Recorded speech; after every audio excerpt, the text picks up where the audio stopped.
Boa noite a todos. Bem-vindos a mais uma live Sorrigs Mais Perto, live com experts.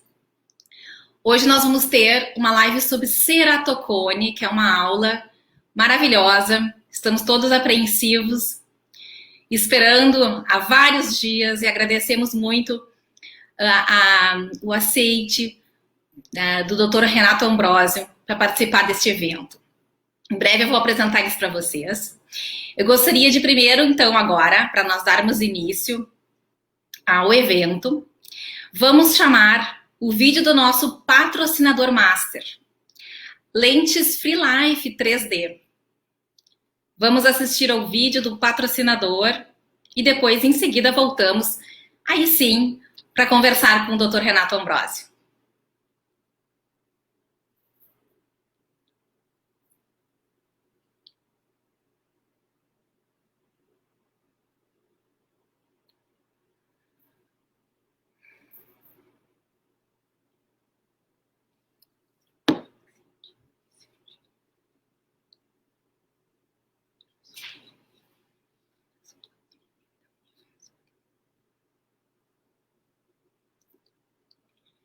Muito bem, excelente, pessoal. Então, eu gostaria de convidar aí para entrar conosco, para dar uma aula para nós, o Dr. Renato Ambrosio Júnior, que ele é oftalmologista, cirurgião, cientista, especialista em cirurgia refrativa e ceratocone, né? E professor da Unirio e da Unifesp. Boa noite, Renato.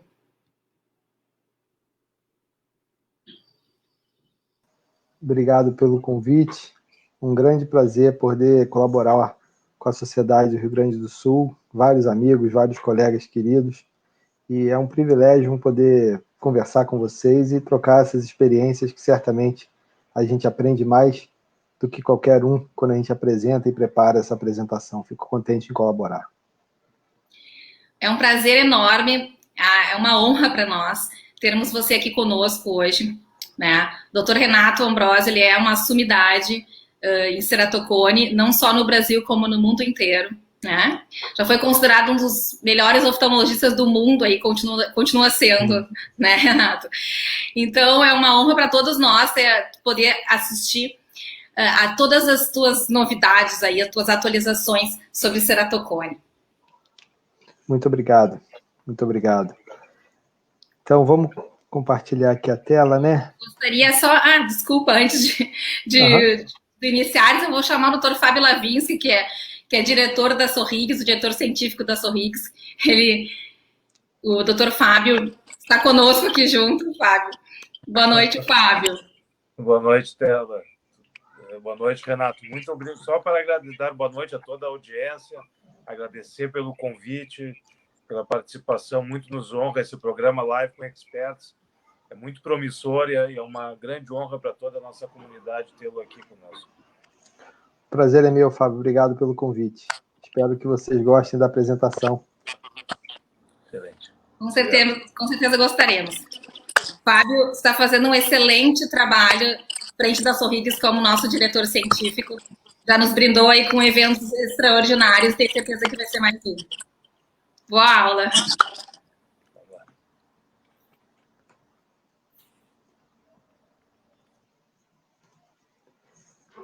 Bom, espero que vocês estejam me escutando bem.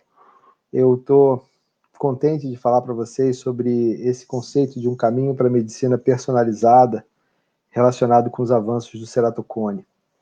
A gente trabalha com várias empresas já há muitos anos e eu costumo sempre falar que o meu maior interesse comercial é, de fato, ajudar meus pacientes, e é daí que a gente, como diz o americano, bring the bread to the table, traz o pão para casa. Mas a gente sempre deve colocar que a gente trabalha com várias empresas e com vários colegas que colaboram para poder trazer esse material todo, essa ciência toda. A gente não faz nada sozinho, e é muito importante a gente dar crédito e agradecer sempre aos colegas que ajudam tanto a gente.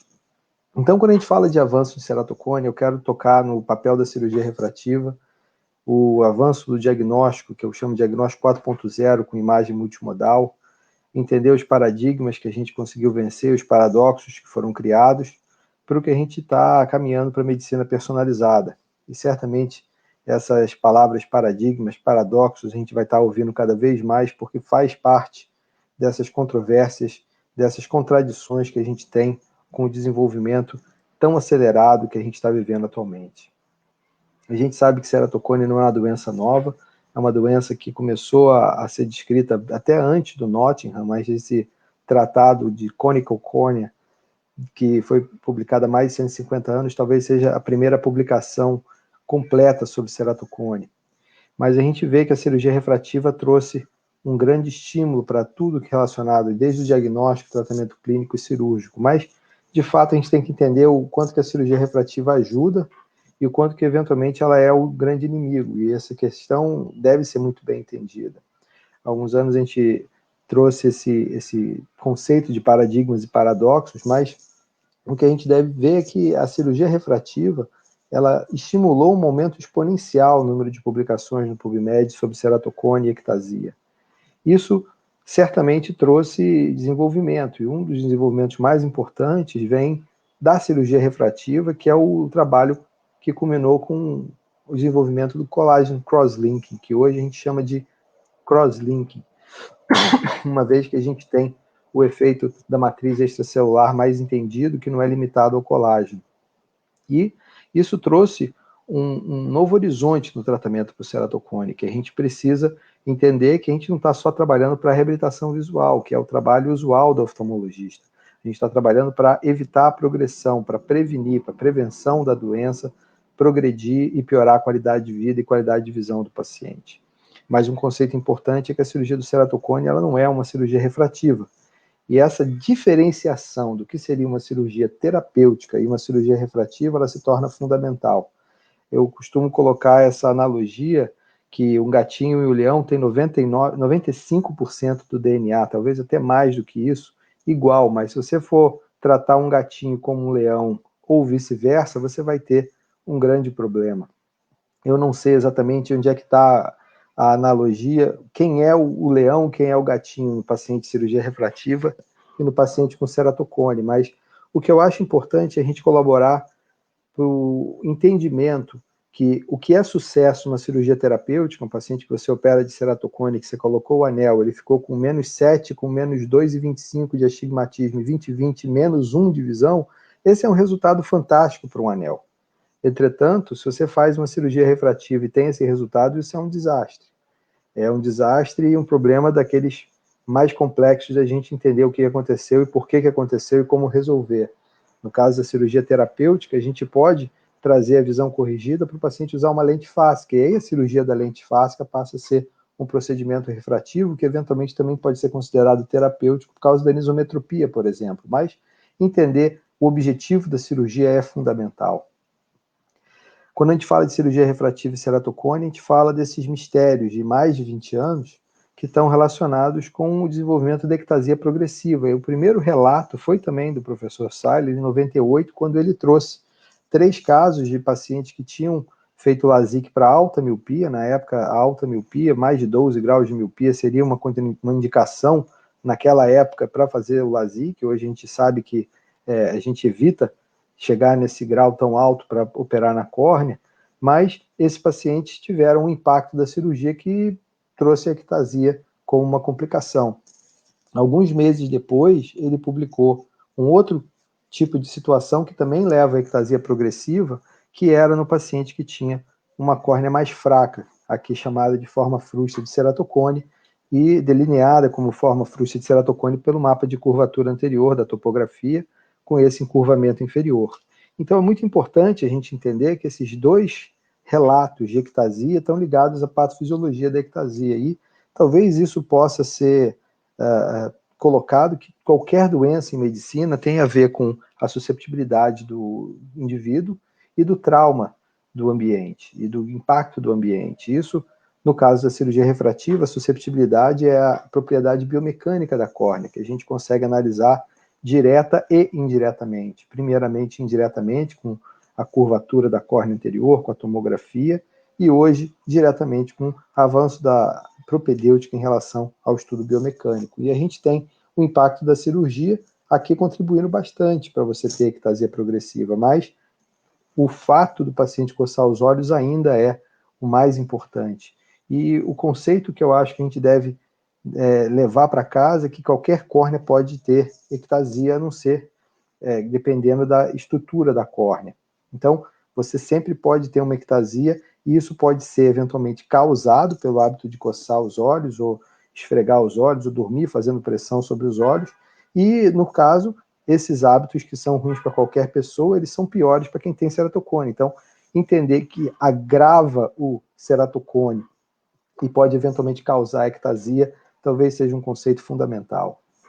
Quando a gente fala de ectasia e cirurgia refrativa, eu acho que deve entender ir além. Diagnosticar a ectasia, diagnosticar o ceratocone não é o suficiente. A gente tem que ir além, claro que é importante diagnosticar um ceratocone, principalmente os ceratocones mais leves, mas a gente tem que ir além sem descartar. E além de descartar as formas de detecção de ceratocone, considerando a topografia. Mas o que a gente acredita que seja identificar, caracterizar a susceptibilidade biomecânica para desenvolver a ectasia. Isso é fundamental e deve ser entendido de acordo com a propedêutica que a gente tem disponível. E essa propedêutica é a imagem multimodal, que vai ajudar a gente desde o diagnóstico precoce, caracterizar o prognóstico do paciente. Isso é realmente uma interrogação que eu coloco aqui, porque é uma área que a gente está se dedicando bastante em estudos longitudinais, para a gente ver de forma retrospectiva o que seria um índice de prognóstico para mais chance de progressão de um paciente com ceratocone, classificação da doença, estadiamento da doença, são duas coisas diferentes, fazer o acompanhamento. Tudo isso é importante para você orientar o paciente quando operar e quando eventualmente não operar, e tratar o paciente de uma forma mais individualizada, desde a refração até a avaliação pré-operatória e pós-operatória.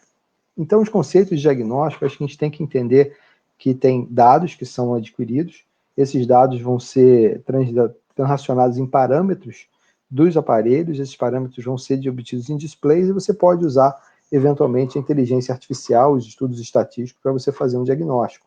E, certamente, esse Enhanced Diagnosis, esse diagnóstico aprimorado da ectasia, ele se forma necessário para a avaliação de um paciente candidato à cirurgia refrativa. E eu gosto muito desse conceito de você tentar simplificar as coisas, porque a gente é literalmente bombardeado. Hoje eu estava na universidade conversando com um residente, a gente tem mais de 14 mil displays que você pode combinar no Pentacam para, por exemplo, fazer uma apresentação para imprimir. Você quer imprimir alguma coisa, tem 14 mil possibilidades. Realmente muito vasto a quantidade de informação, e você precisa entender uma forma estratégica de abordar essas informações para tomar uma decisão. Entender que o topógrafo é importante, esse trabalho que a gente publicou em 2003 com o Steve Kleiss e o Steve Wilson, ele mostra que a topografia é fundamental no candidato à cirurgia refrativa. 1% das pessoas que quer fazer cirurgia tem um ceratocone subclínico, eventualmente, a ser detectado. E esses pacientes, na maioria dos casos, esses pacientes têm uma doença com 20/20 de visão, e a topografia tem a sensibilidade para detectar essa situação, como o olho direito desse caso. O olho esquerdo desse paciente tem 20/15 de visão, a topografia é normal. E aí a gente precisa entender que talvez esses casos, que são altamente assimétricos, eles podem ser os casos que servem para a gente entender como ir além da topografia para detectar a anormalidade. O conceito de forma frustra, eu diria que é frustrante de você tentar definir, não existe consenso, mas Amsler destacou como uma forma incompleta ou abortada da doença que eventualmente pode ou não desenvolver para a forma clínica. O ceratocone leve, muito leve, o Krasmer coloca de forma categórica, a forma frustra é uma doença de verdade, mas é uma doença leve. O Steve Kleiss, naquele editorial, colocou que o olho contralateral com a topografia normal seria uma forma frustra, mas a gente não tem uma caracterização definida do que seria a forma frustra. E eu acho que a gente tem que entender a forma frustra nesse conceito. O paciente faz um LASIK com um PTA de 0,36, trabalho do Marconi Santiago, que adicionou no conhecimento da ectasia, que um PTA acima de 0,4 seria um fator de risco para ectasia no paciente com uma topografia normal, E muitas vezes algumas pessoas vão falar, peraí, Renato, esse amarelinho aqui, mesmo nessa escala de 1,5, que é a escala absoluta do Kleist, é uma situação de risco, uma situação que deve ser considerada. E eu acho que a gente tem que pensar na variabilidade. Esse caso foi o gatilho para fazer esse trabalho, foi publicado no JRS pelo Isaac Ramos, que a variabilidade em 11 examinadores foi de 0 a 3, com a moda de 0, e mudando a escala, ela foi exatamente de 0 para 4, a moda ainda de 0. Então, a variabilidade é muito grande, mesmo entre pessoas consideradas especialistas, e esse paciente teve uma ectasia, vamos dizer assim, sem fatores de risco baseados na topografia identificáveis.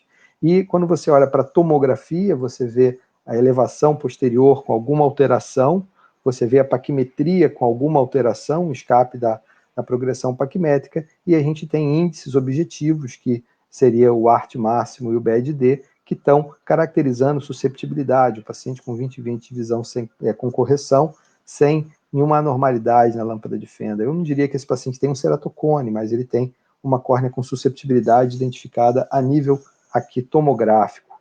Então, é importante entender a tomografia como uma evolução da topografia.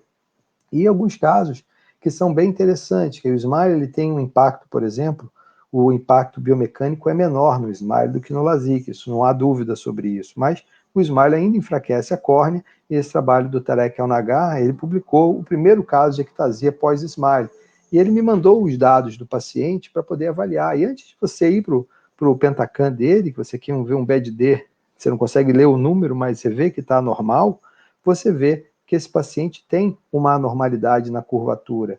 E nessa situação, vários índices são anormais. Eu acho que vale a pena ter essa tabela à mão quando você faz uma avaliação de um paciente com Pentacan, por exemplo, para você ver os índices que você tem disponíveis, índices objetivos, o ponto de corte e a performance desses índices. Algumas performances são menos boas do que outras, e você tem que entender que a conclusão vai ser baseada nessa avaliação. E realmente, você vê que decorar todos esses parâmetros, decorar todos esses cutoffs, não é uma coisa fácil. É por isso que eu acredito que a inteligência artificial ajuda tanto a gente. E nesse caso, você tem um K máximo abaixo de 45, e é o que a gente chama de um low KKC. Esse paciente tinha um ceratocone leve, subclínico, mas identificado pela topografia e pela tomografia.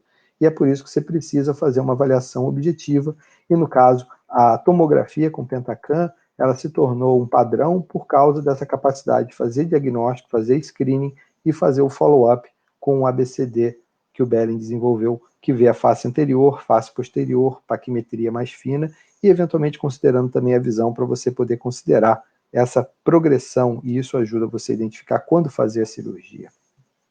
A avaliação tomográfica segmentar é diferente da tomografia, isso começou com Dan Reinstein, que com ultrassom de alta frequência faz esse mapa de espessura epitelial. Isso ficou popularizado hoje em dia com o OCT. O OCT tem a vantagem de ser de não contato, o trabalho brilhante da Yan Li junto com David Huang, a gente pode fazer essa segmentação e fazer esses mapas. Alguns anos atrás, quando a Marcela Salomão estava começando o doutorado dela, publicou essa revisão, e essa revisão vem um caso contralateral de um paciente com ceratocone, e vários outros casos, ceratocone leve, moderado e avançado, e você vê como é que o epitélio ele se comporta com esse afinamento apical, com uma hiperplasia na região da base do cone. E isso é interessante para a gente entender até o pós-operatório de um paciente com anel, essa hiperplasia que acontece provavelmente depois de 5, 6 semanas, e dá um efeito a mais que o paciente com anel tem. Às vezes pode acontecer mais cedo, às vezes pode ser mais tarde, essa hiperplasia, talvez modular o epitélio possa ser uma estratégia interessante para um benefício extra. Eu não posso deixar de citar a biomecânica da córnea, e a biomecânica da córnea é um exame do passado, que nunca existiu. Esse exame... Se fazer várias incisões na córnea, essas incisões são radiais, com o objetivo de produzir um aplanamento na córnea. Nós sabemos que a córnea tem vários parâmetros que são de importância fundamental. Não sei se vocês viram, esse foi o meu pai, que estava falando sobre a ceratotomia radial, em 1981, e eu gosto sempre de citar o Canrobé Oliveira, que era um grande amigo dele, que fala que é um exame do passado que nunca existiu.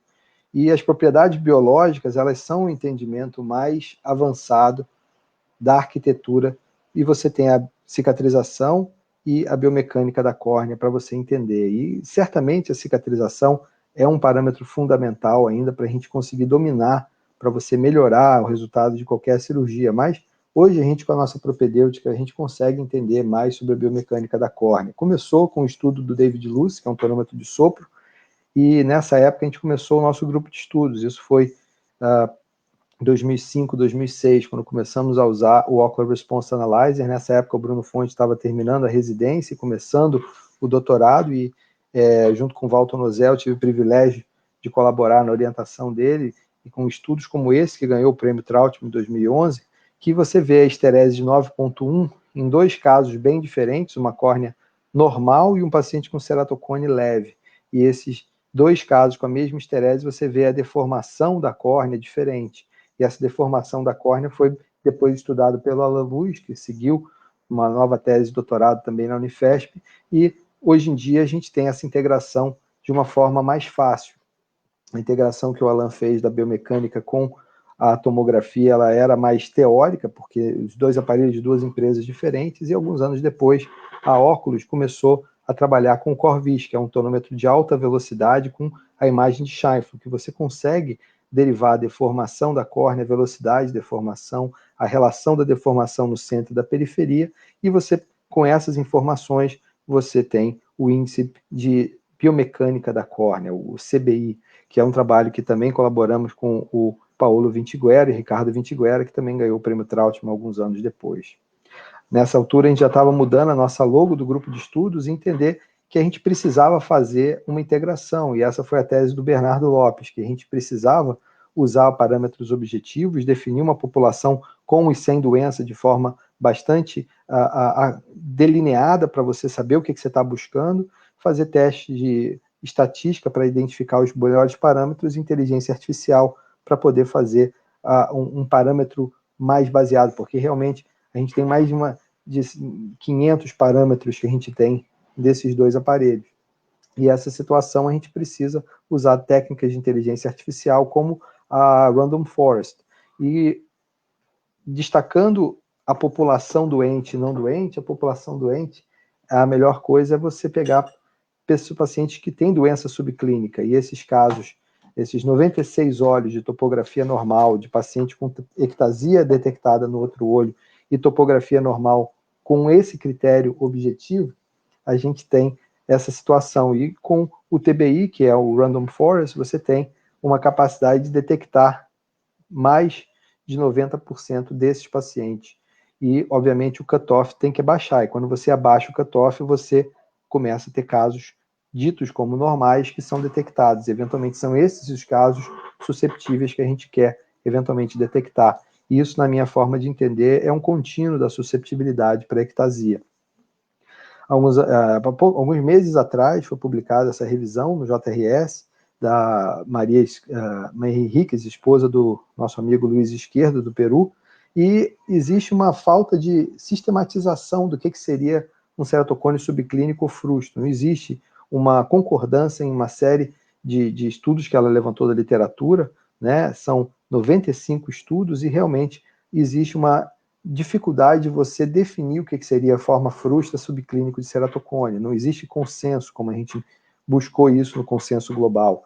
A minha contribuição, humildemente colocando a minha contribuição, é que a forma frustra é um paciente com alta susceptibilidade para progressão ectásica.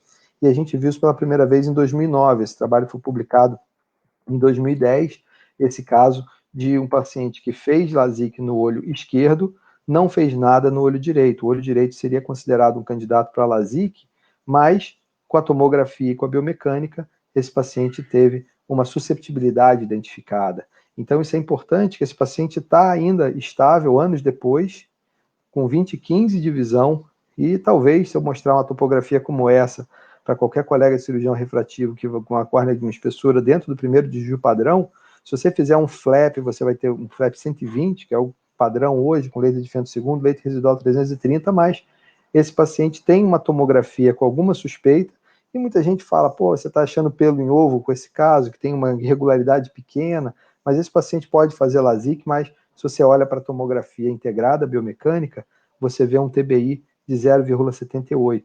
E esse paciente teve ectasia no outro olho, com uma explicação ainda a ser definida. Você pode falar que o flap pode ter enfraquecido mais a córnea, mas de fato esse paciente tinha uma ectasia, vamos dizer assim, susceptibilidade para ectasia no outro olho não operado. E alguns anos depois, essa paciente traz o filho com 11 anos de idade e você vê que os dois olhos do filho, 0,52, 0,63, o cutoff estaria em torno de 0,3, 0,4, os dois olhos com 20/20 visão corrigida, você vê a susceptibilidade. E aqui até aparece um possível aqui no TKC, que é o índice de forma da curvatura anterior. Então é muito importante a gente entender que ectasia susceptível pode acontecer nos dois olhos. Esse aqui é um outro caso, são duas gêmeas idênticas, uma com uma forma assimétrica e outra com os dois olhos normais. E essa aqui fala que coçava mais e que coçava mais o olho direito que o olho esquerdo. E você vê o TBI alterado nos 4 olhos, que eventualmente tem 4 olhos com a mesma genética e com impactos ambientais diferentes. A validação externa vem com vários estudos.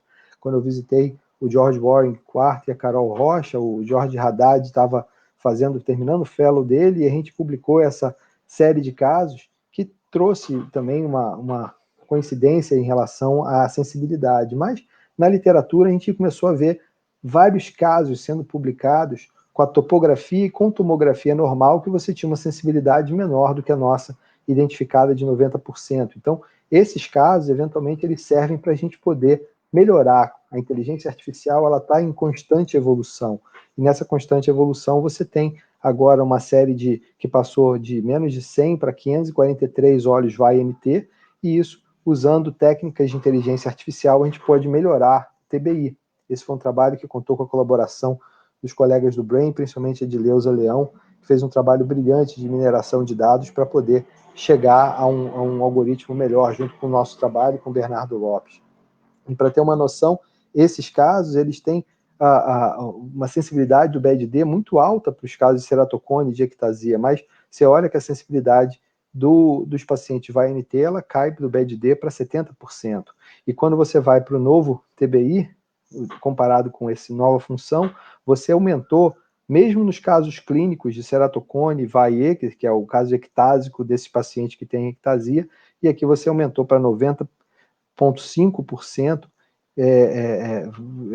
a especificidade, e a sensibilidade de 85%, você aumentou 10 pontos.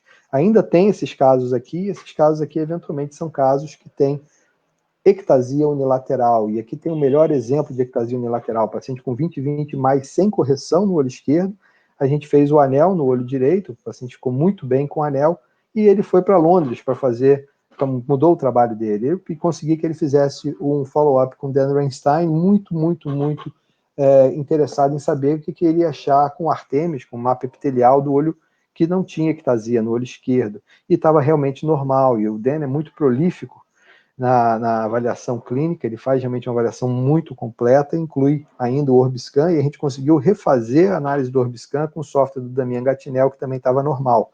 Alguns anos depois, aqui em 2014, quando ele estava na primeira apresentação, você vê que o TBI dele de 0, e alguns anos depois ele volta aqui comigo no final de 2018, e realmente ainda está totalmente estável. Então, o consenso é que ceratocone unilateral não existe, mas que ectasia secundária pode acontecer. É por isso que eu chamo esses pacientes assimétricos de VAE, Very Asymmetric Ectasia, não necessariamente um ceratocone. Rapidamente falando sobre ceratocone, realmente essa parte de diagnóstico é uma parte que me motiva tanto, que a gente falar sobre cirurgia e sobre tratamento é importante. Eu quero deixar alguns conceitos importantes, que uma vez tendo feito o diagnóstico, você tem que fazer a educação do paciente, o tratamento clínico e, eventualmente, o tratamento cirúrgico. Sobre a educação do paciente, falar para o paciente não coçar os olhos é fundamental. Alguns colegas, como o meu amigo Damian Gatinel, acreditam que seria a condição única para desenvolvimento de ceratocone, sine qua non, mas a gente sabe que tem pacientes que desenvolvem ceratocone e progressão, mesmo não estando coçando os olhos. A gente, às vezes, tem essa situação que tem que considerar que a gente tem que tratar o paciente clinicamente e, eventualmente, fazer a cirurgia. O tratamento começa com a educação do paciente, tratamento da alergia. O paciente deve ter educação, que coçar os olhos pode dar um prazer, como tem esse rapaz aqui, que é um vídeo que tem no YouTube chamado The Eye Rub. E, eventualmente, tratamento clínico pode incluir algumas coisas, como a dieta. E outras coisas que, eventualmente, estão no futuro. E há pouco tempo eu consegui que um laboratório aqui no Rio de Janeiro fizesse uma formulação que combinava o ômega 3, para melhorar a superfície ocular, com a vitamina B2, com a riboflavina.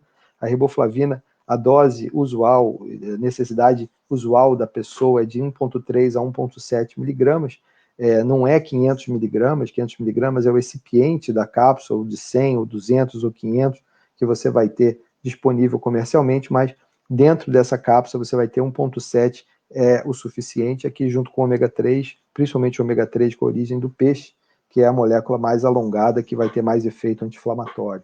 Mas é importante entender que não pode coçar os olhos, e não coçar os olhos é fundamental e é parte da nossa campanha, do Junho Violeta, onde a Violeta aparece aqui advogando e fazendo a campanha que coçar os olhos faz mal para a saúde.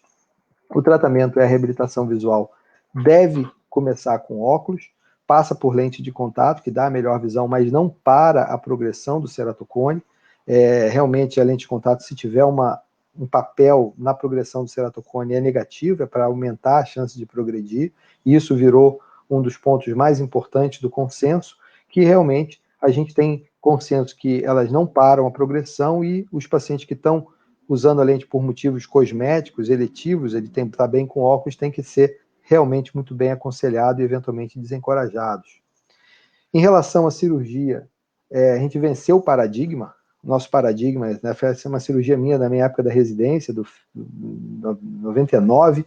Essa é uma cirurgia do Frank Price de Undal, que a gente venceu o paradigma do transplante penetrante ser a única forma de fazer a cirurgia para reabilitação visual dos casos mais avançados, mas até com laser de Fento II, aqui é um caso já usando esse transplante modular, que você realmente pode vencer o paradigma no próprio transplante. Mas, além do transplante, a gente tem muita cirurgia para ser tentado. Hoje eu digo que é a última opção, não é uma opção ruim por ser a última opção, mas é a última opção. E certamente o tratamento começa com a reabilitação visual, com um anel intracorneano, com segmento de anel, que é um trabalho fantástico do professor José Colan e do nosso amigo Paulo Ferrara, querido Paulo Ferrara de Belo Horizonte. Vários trabalhos na literatura destacaram a história do anel de Ferrara, do que eu falo que, na verdade, não é um anel, é um segmento de anel, e agora que a gente está chegando mais próximo de um anel completo, com segmentos mais longos, mas é importante a gente entender a contribuição dessa tecnologia do Paulo Ferrara, do Brasil, para a oftalmologia. E eu acho que isso deve ser chamado de anel brasileiro, Brazilian Stoner Ring, que realmente o colega Alexandre Paratella, do iChannel, ele foi muito feliz de colocar esses vídeos que falam a história do anel, com algumas histórias bem interessantes que vale a pena a gente escutar, respeitar e promover a história brasileira. Falando sobre o anel, eu acho que de todas as aplicações do laser de Fento II, é a única que eu me reservo só para fazer com o laser de Fento II. Dá para fazer LASIK, eventualmente, sem o laser de Fento II, até dá. Certamente o Smile você não vai conseguir fazer só com laser de Fento II, mas o anel é de todas as cirurgias na córnea que você vai ter mais vantagem na previsibilidade, na segurança. Isso, com mais de 10 anos de experiência, usando diferentes plataformas de Fento II, eu acho que a cirurgia tem uma vantagem muito grande sobre a técnica manual, que também não é uma técnica ruim, mas, na minha forma de ver, é a cirurgia que eu preciso fazer sempre com o laser. O anel evoluiu muito, uma das evoluções do anel é esse anel assimétrico. E por que um anel assimétrico? Porque a doença é assimétrica, e aqui é um dos primeiros casos do anel assimétrico. Na época ainda não tinha a chanfradurinha na parte da ponta de cá do anel, perto da incisão, mas é um anel que você até vê o brilho diferente aqui, e você vê que ele levanta mais a região inferior, de forma que você tem um resultado melhor. Combinação de tratamento, você tem várias combinações. Eu acho que a gente ainda está na fase mais artística do que científica nessa parte, mas a gente tem que trabalhar com vitamina, por exemplo, mais arte do que ciência, mas a combinação de anel com crosslinking, por exemplo, você tem várias opções, e uma das opções que eu gosto, baseado na biomecânica, eu faço a indicação do paciente que tem a córnea muito fraca para fazer o anel junto com crosslinking, e essa é a técnica que eu uso. Eu uso a injeção da riboflavina no túnel. Eu gostaria que tivesse mais túneis aqui dentro, mais fininhos, para a gente fazer, mas tirando um pouquinho da casquinha celular superficial, sem desepitelizar, a gente faz a colocação da riboflavina. Aqui é um pós-operatório de um paciente que fez essa cirurgia e você vê a quantidade de crosslinking na região central. Você vê crosslinking na região central, você vê um efeito do anel muito interessante, e esse efeito do anel a nível tomográfico, ele pode ser corroborado com a biomecânica. Vocês vão ver a deformação da córnea diferente em relação ao paciente que tem o anel. Você vê que ela deforma menos, aqui ela deforma mais e treme mais, e a gente está começando a aprender a como colaborar dessa informação para você poder ver o efeito do crosslink. Eu sou muito motivado com o crosslink, eu acho que o crosslink merece prêmio Nobel, eu acho que o Seiler e o grupo que trabalhou com ele merecem o prêmio Nobel pela colaboração, pela inovação de fazer o tratamento do ceratocone mudar de domínio, mudar de horizonte, mas eu acho que você tem que ter sinais de evidência que esse crosslink vai ajudar aí.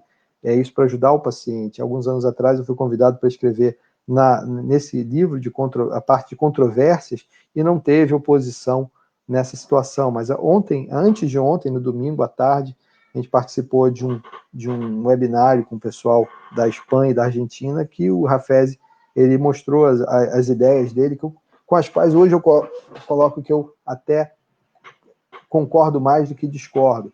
Mas esse é o caso mais emblemático. O paciente com 2010, ele vem com ceratocone avançado no lado esquerdo, mais avançado, não tão avançado ainda, mas esse paciente ele chegou aqui na minha clínica com indicação de transplante penetrante no olho esquerdo e crosslink no olho direito.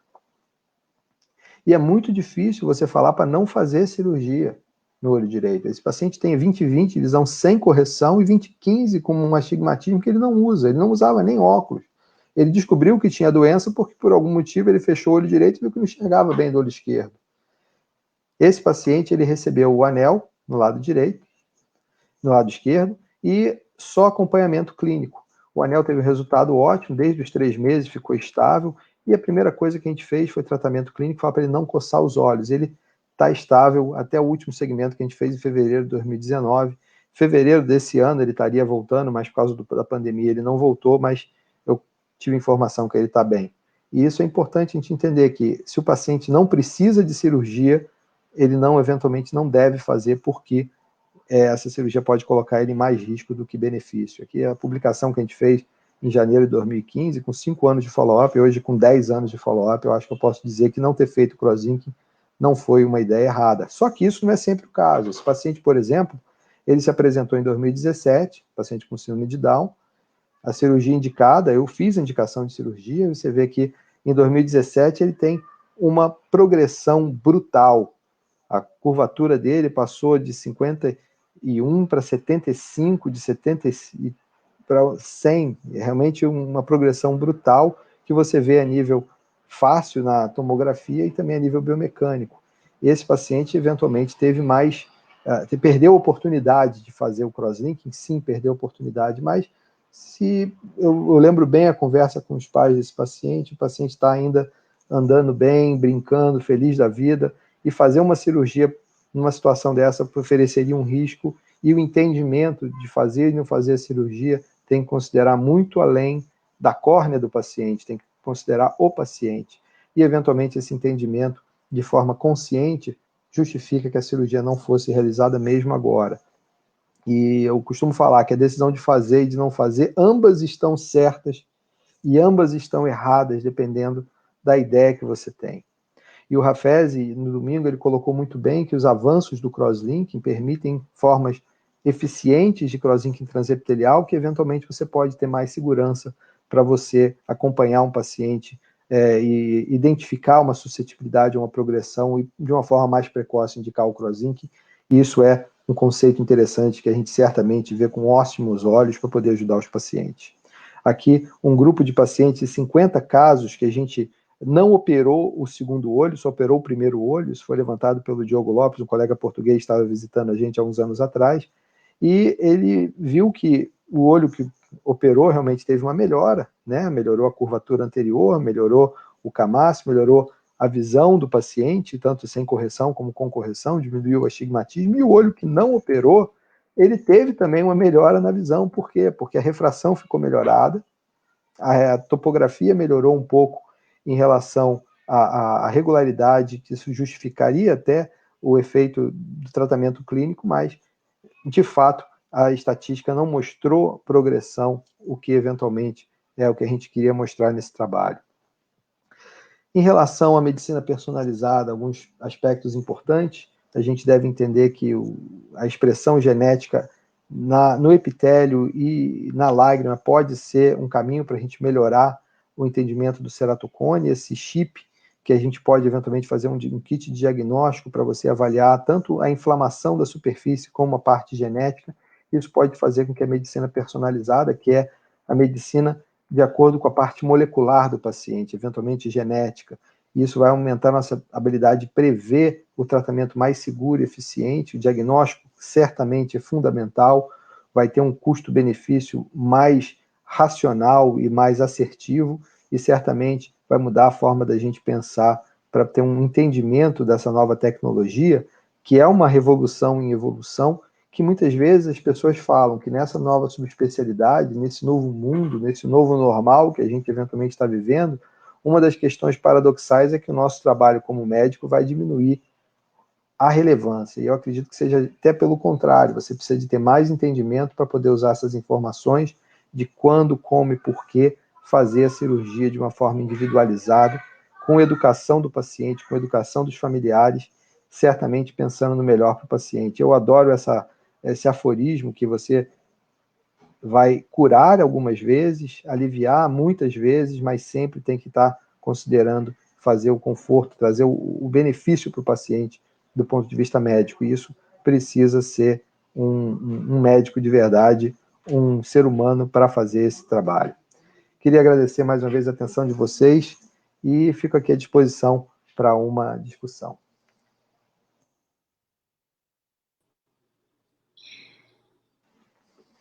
Parabéns, Renato. Excepcional, como sempre. Obrigado. A tua apresentação nos encheu aí de informações extremamente relevantes. Eu acho que os colegas debatedores, nós vamos agora, a partir de agora, chamar um por um. Com certeza eles estão aí com perguntas e coisas a acrescentar ainda mais nessa tua brilhante apresentação. Parabéns mesmo. Tu és um cientista excepcional. Antes de partir para as perguntas, eu gostaria de novamente chamar o vídeo do nosso patrocinador Master, porque na primeira vez ele entrou sem som, certo, pessoal? Então, lentes Free Life 3D. Vamos passar novamente o vídeo deles. Minha estrutura está baseada em 4 pilares. Estou criado no que tem de melhor no mercado de ótica, com grandes máquinas de alta tecnologia high-tech. Em essência, speed, agilidade, chegando cada vez mais próximo e fortificando o meu cliente. É por ele que estou revolucionando o mercado. Perfect, faça perfeito. Comfort, ser impecável. Completo, indestrutível. Liberdade, liberdade de criar, liberdade de imaginar, liberdade de enxergar. Acorde todos os dias com tesão de enxergar o novo. Vamos ser igual a vocês. The best like you. É por isso que sou forte, persistente, indestrutível. Para encarar a rivalidade do mercado e proteger a minha maior riqueza. Prazer, eu sou a Free Life 3D. Porque a sua lente, para nós, é única.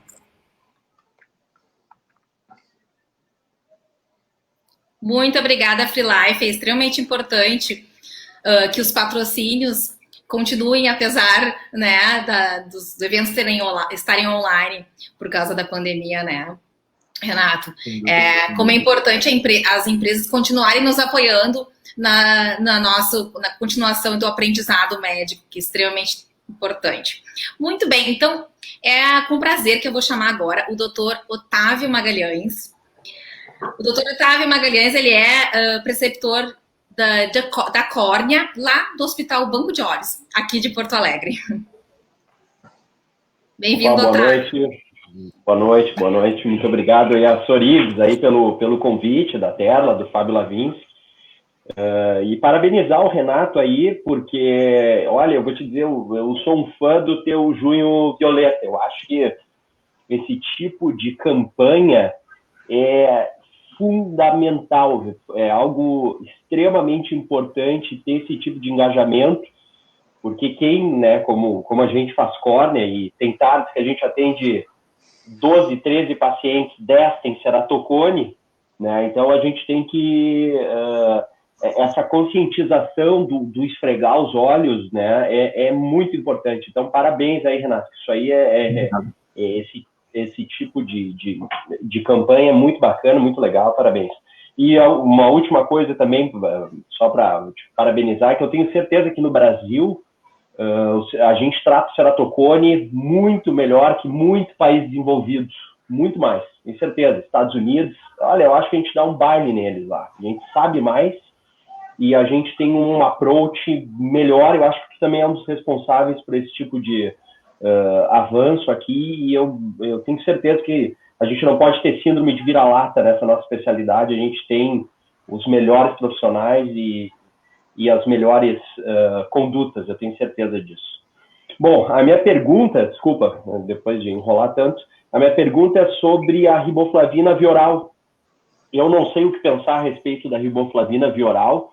Eu já tenho 3, 4 pacientes de 13, 14 anos, 15 anos, eu acho que essa é de 13 a 15 que eu indiquei a riboflavina vioral, mas eu confesso que eu não sei se eu fiz, se realmente eu deveria ter feito isso. Enfim, um ceratocone mais avançado. O que tu pode nos dizer sobre riboflavina vioral? Qual é o teu sentimento a respeito dessa indicação na prevenção do ceratocone? Otávio, obrigado pela sua pergunta. Obrigado pelos comentários. O Junho Violeta, ele é realmente uma campanha da oftalmologia brasileira, não é uma campanha que a gente teve a ideia de começar, e essa ideia não foi só minha, muita gente estava falando sobre isso, mas é importante a gente destacar que o hábito de coçar os olhos é muito ruim, causa e agrava a doença, mas vai muito além disso, vai além da questão do hábito de coçar os olhos, é explicar sobre a doença, explicar o que você tem da doença, o que esperar da doença, como tratar, por que eventualmente fazer a cirurgia, por que não fazer a cirurgia, é educar o paciente do ponto de vista mais importante. É como se você quisesse ajudar o paciente a conviver melhor com a doença, porque a desinformação traz mais sofrimento do que a própria doença. Você vê a família inteira doente em várias situações, isso é muito comum, aparece um caso ou 2 desse por semana. E às vezes aparece aquele caso com ceratocone muito avançado, e eventualmente o Junho Violeta pode ser um gatilho para a gente fazer uma campanha de prevenção mais ativa, fazendo um screening mais ativo de detectar pacientes. Hoje eu vi uma paciente na diagnóstico pela primeira vez com um K máximo de 49 num olho e 100 no outro olho, e coçava pra caramba o outro olho. E certamente essa paciente com cicone assimétrico poderia ter um diagnóstico mais precoce. Mas sobre a riboflavina oral, tem a ver até com o próprio Junho Violeta, que eu acho que não faz mal. Se não faz mal, eu acho que é aquela coisa, a gente tem que pensar que todo o tratamento de vitamina, para provar que funciona, principalmente no que você demonstrou, o paciente não teve progressão, mas será que ele teria progressão ou não teria se você usasse ou não usasse? E você precisa de um N, de um follow-up muito longo, até para fazer esse acompanhamento. O trabalho que a gente viu da Universidade do Missouri, que foi o primeiro trabalho que ele mostrou pela primeira vez, isso que eu vi foi no congresso de Zurich, de Crosslinking, um congresso fantástico, organizado pelo Hafez, pelo Seiler e vários outros. Ele mostrou uma série de casos que teve até aplanamento. Então ele mostrou melhora. Só que quando você olha para aquele caso, eu tenho esses pacientes no dia a dia que o paciente para de coçar o olho, melhora a lubrificação e você melhora a topografia também. Então, o que eu acho é que se você for usar a riboflavina, você tem que usar de forma adequada, tem que tomar cuidado com a dose. E minha maior preocupação é que o pessoal está usando, está prescrevendo 400 mg de riboflavina. 400 mg de riboflavina é uma overdose, entendeu? De riboflavina. A dose é de 1,3 a 1,7. Eu acho que 1,7 é bastante seguro, até para uma criança. E a culpa dessa dose errada é da própria falta de informação do que está no rótulo dos produtos. Você vê riboflavina B2 400, mas na verdade o 400 é recipiente, não é 400 miligramas de riboflavina. A gente tem que saber prescrever isso, e eventualmente você pode ficar numa situação até a ser confrontado com um nutricionista, com um farmacêutico. Você quer 400 miligramas, porque 400 miligramas eu vou ter que dar um caminhão de recipiente para chegar nessa dose, e realmente não é, você tem que tomar cuidado com isso. Então, eu acho que a riboflavina oral, ela é indicada para todos os pacientes. Eu indico para todos os pacientes. Como eu indicava, como eu indico ainda o ômega 3 para todos os pacientes de olho seco. E a gente teve um painel Delphi organizado pela Allerg há uns anos atrás, que a única coisa que teve 100% de concordância no tratamento do olho seco é que a gente dá para todos os pacientes, que prescreve para todos os pacientes o ômega 3.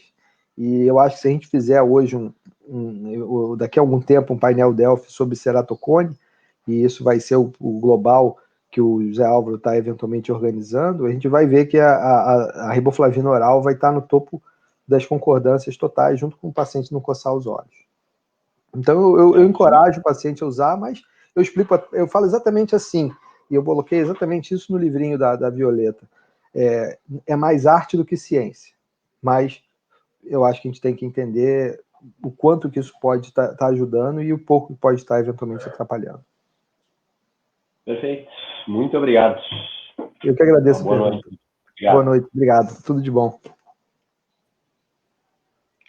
Perfeito.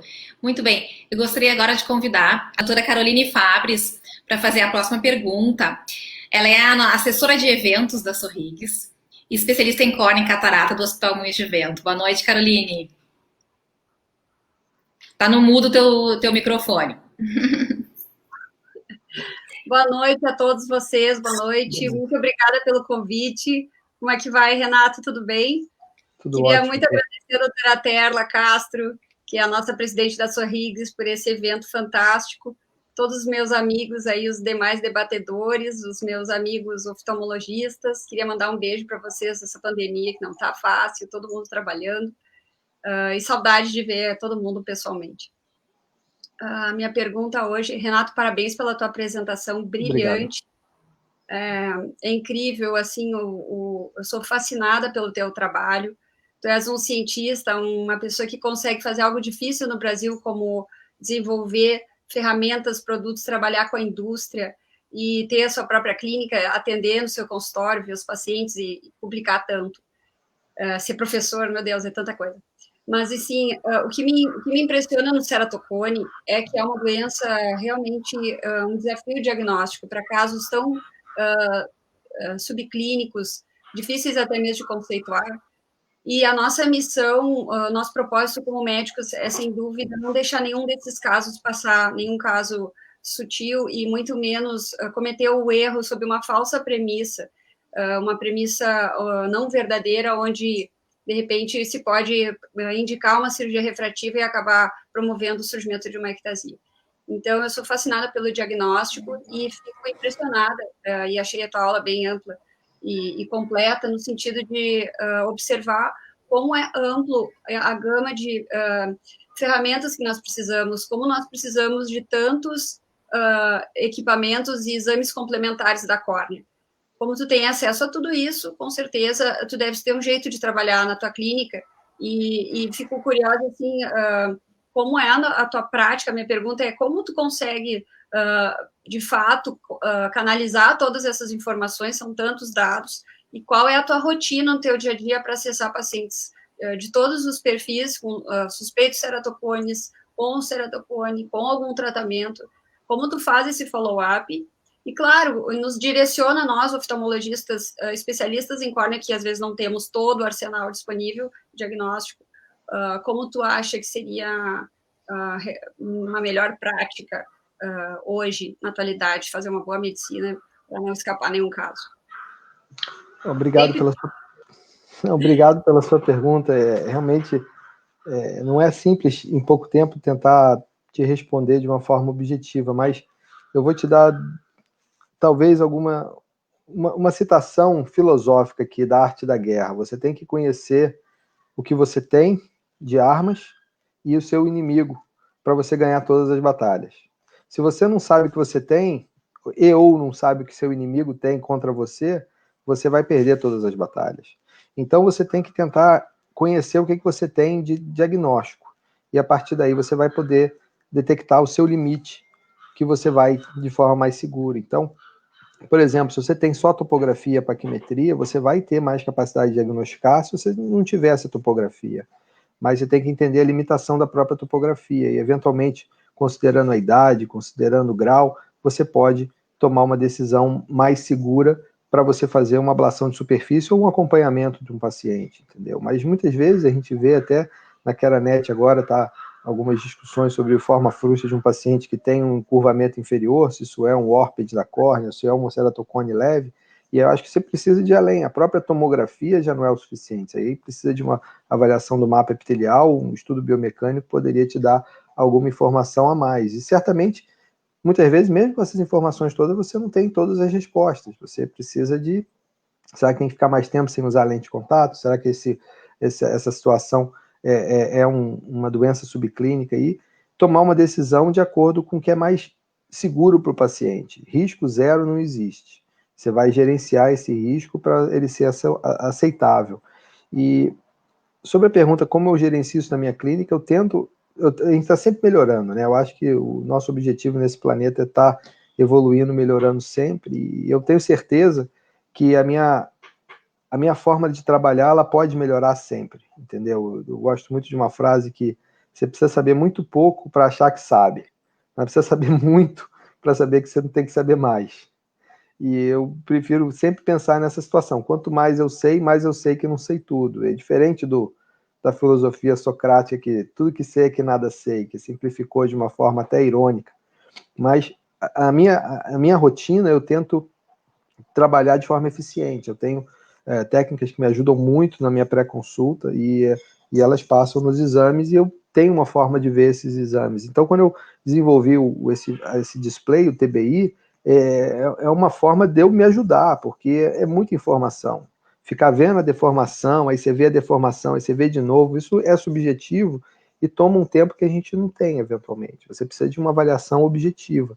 E tendo isso integrado na clínica, e a inteligência artificial e a tecnologia têm ajudado muito nisso, a gente consegue poder fazer a medicina de uma forma mais, vamos dizer assim, assertiva. E com certeza a gente está sempre melhorando. E é sempre a filosofia. Onde é que a gente pode melhorar? Trabalhar para melhorar é fundamental. E certamente tem muita coisa que a gente pode melhorar ainda, e muita coisa que ainda vai mudar, principalmente chegando nessa parte de biologia molecular para o nosso consultório, para genética, biologia molecular. Isso vai confundir muito, isso vai trazer muita controvérsia, mas vai ser bem disruptivo em breve. Muito obrigada. Eu que agradeço a sua pergunta. Tá mudo. Está sem áudio. Muito bem. Eu gostaria de convidar, então, a doutora Mariana Cavalheiro. Ela é diretora social da Sorrigues, né? E a Mariana é especialista em córnea e catarata lá da Santa Casa, né? De Porto Alegre. Boa noite, Mariana, tudo bem? Boa noite, doutora Terla. Boa noite, doutora Renata, tudo bem? Boa noite. Eu queria primeiramente parabenizar o senhor pela aula, foi muito boa.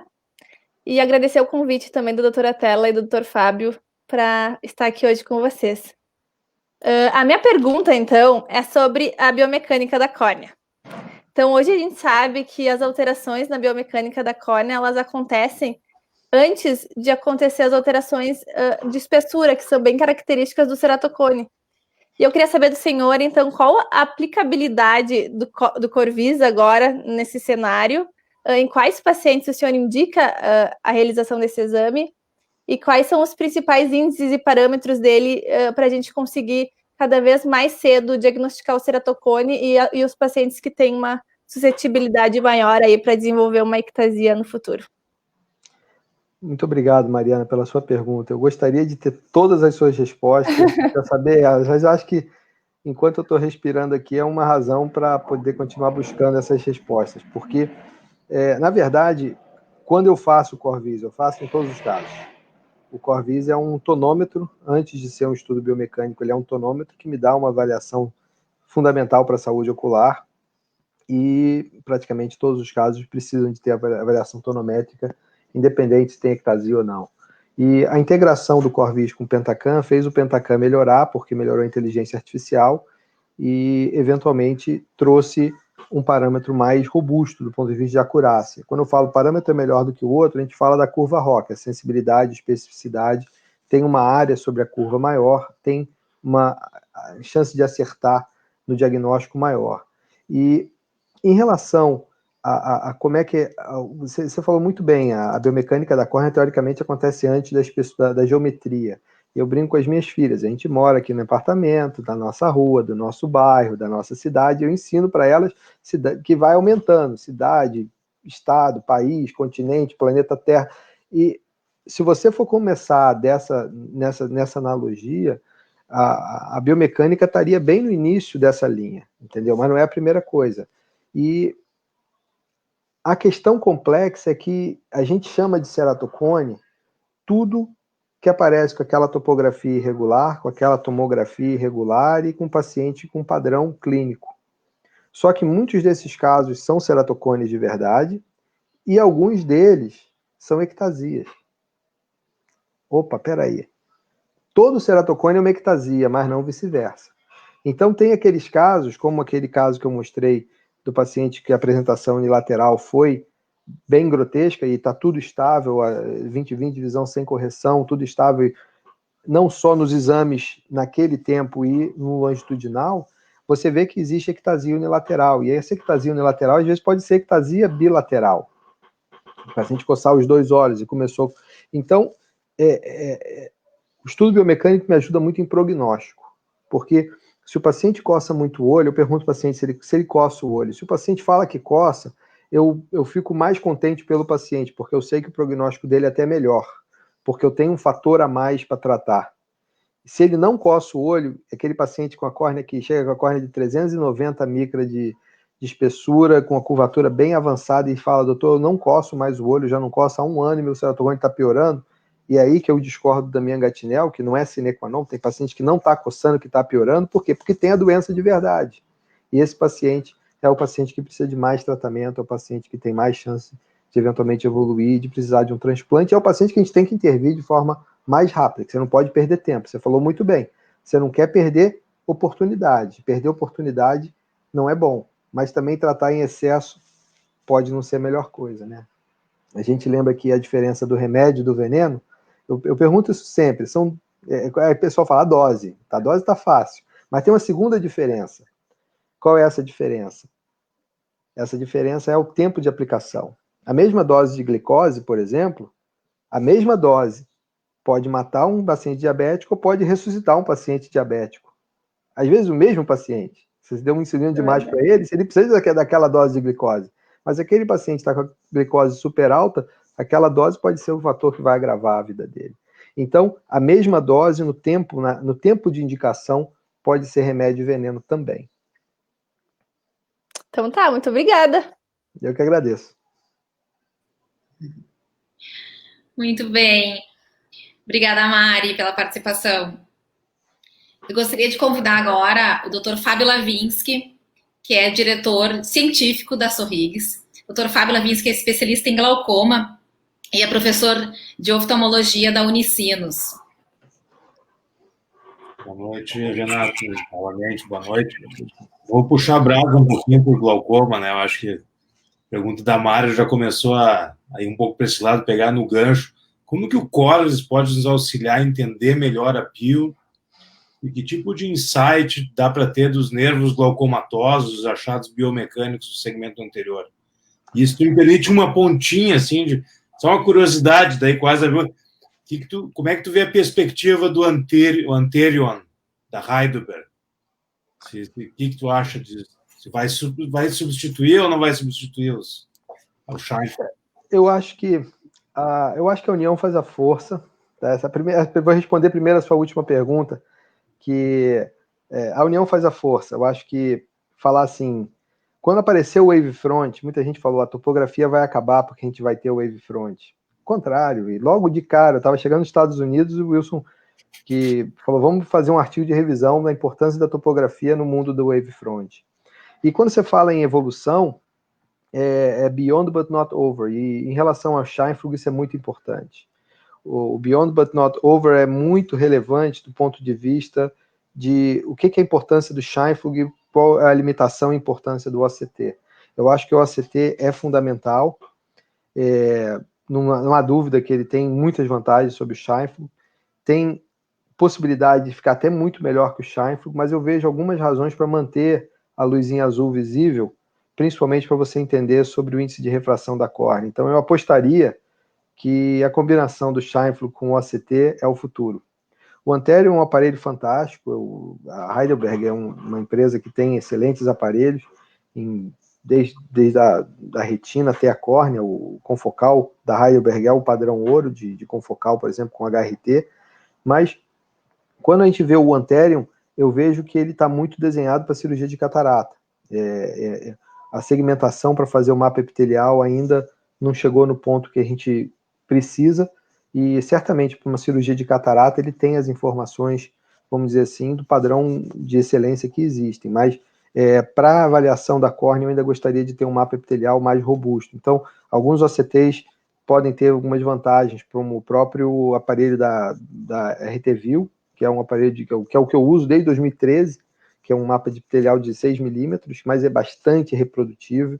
A repetibilidade é de 1,5 micra no olho normal e 3 micra no olho com ceratocone. Então é bastante confiável, robusta a informação. E você tem outros, tem o CSO, a Zeiss, o Topcon, hoje em dia qualquer OCT está se propondo a fazer mapa de espessura epitelial, a segmentação ela está mais factível. E eu acho que realmente a tecnologia, a gente é bombardeado por essa tecnologia e fica seduzido, é muita tecnologia, muita coisa interessante, você tem que ser bastante inteligente e eficiente para você entender qual é o melhor investimento, qual é a maior necessidade, porque eu costumo brincar aquela música do Titãs, o universo te protege enquanto você anda distraído. Depois que você entende que existe aquele exame, você começa a falar, pô, eu não posso mais fazer essa cirurgia sem essa avaliação clínica. E isso tem custo, preço e valor. E talvez um dos maiores desafios que a gente tem é poder nos organizar para poder manter, principalmente nesse tempo mais complexo eu chamo de prosperidade limitada, da gente poder continuar os investimentos. Mas a sua outra pergunta é uma pergunta que me interessa muito. Eu sou casado com uma glaucomatóloga. A minha esposa ela fez o fellow com o Dr. Space, e logo quando ela voltou dos Estados Unidos, ela fez um trabalho que usava a avaliação do nervo óptico e a esterese. Isso ganhou um prêmio Varilux há uns anos atrás, há mais de 10 anos. O tempo está passando rápido.